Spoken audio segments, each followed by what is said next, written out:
The having, 부와 행운을 끌어당기는 힘.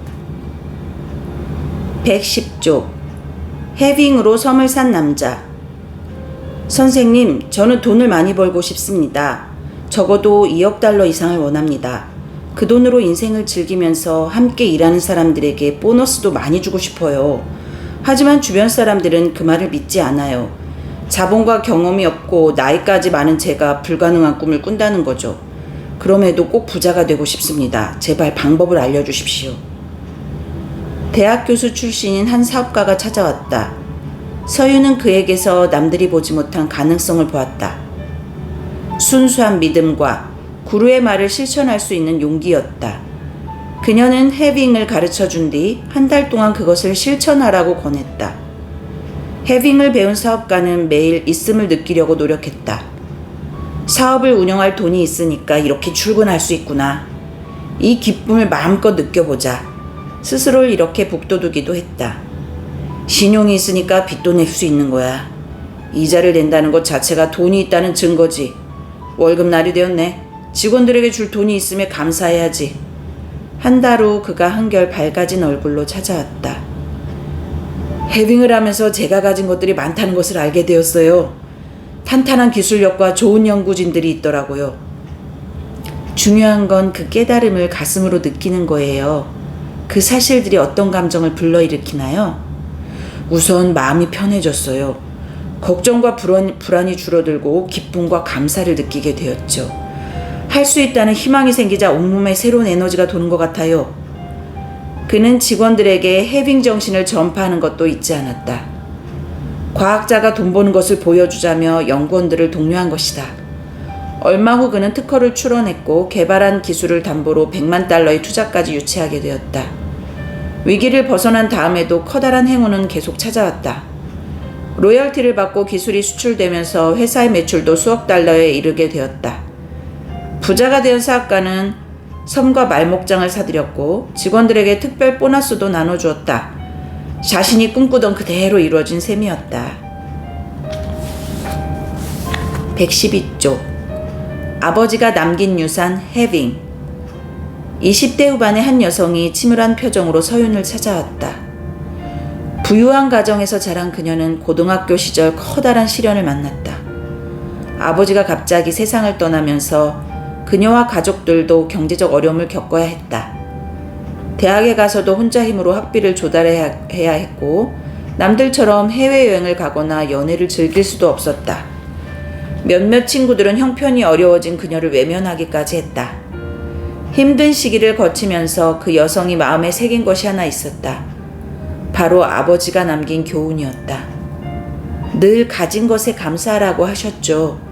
마음이 부자라면 언제든 위기를 극복할 수 있다면서요. 가진 것을 나누라는 말씀도 하셨어요. 아버지 자신도 직원들의 자녀에게 장학금을 주고 어려운 이웃을 도우셨거든요. 그 여성은 눈물을 글썽거리며 서윤을 바라보았다. 하지만 아버지가 돌아가신 후 모든 것이 혼란스러웠어요. 사는 것이 힘들어서 그런지 귀중한 교훈을 잊고 살았네요.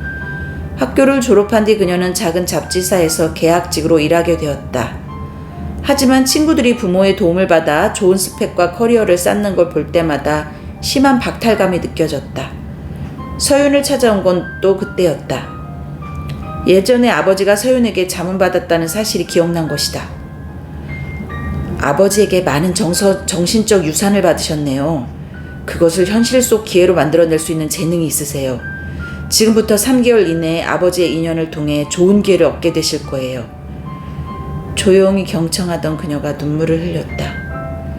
솔직히 아버지를 원망하기만 했어요. 정신적 유산이 있다고는 생각지도 못했네요. 늘 가진 것에 감사하라고 하셨는데 그 귀중한 교훈을 왜 잊고 살았던 걸까요? 해빙을 시작하자 그녀의 인생도 조금씩 변하기 시작했다. 가진 것에 감사하고 있음에 집중할수록 자신과 세상을 믿고 보다 적극적으로 일하게 된 것이다. 어느 날 결정적인 기회가 찾아왔다. 선배 하나가 결근하는 바람에 운수업체 대표를 대신 인터뷰하게 된 것이다.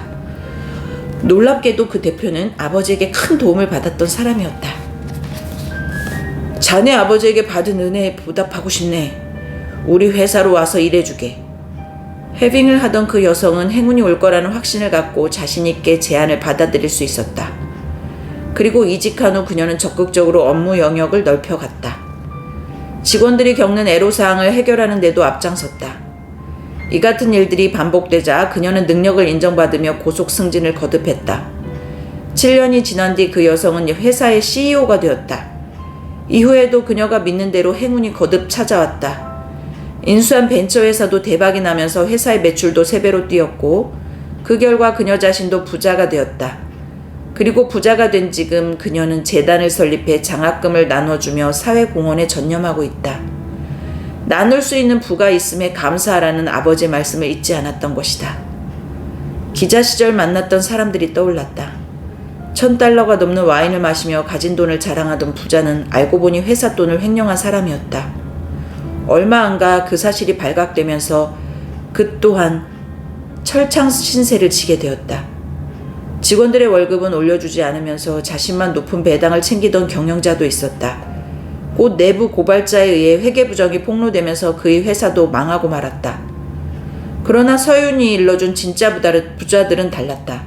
그들은 해빙을 통해 돈과 행운을 끌어당겼고 부자가 된 지금도 풍요를 나누며 어려운 사람들을 돕고 있었다. 내가 진정으로 원하는 삶도 그것이었다.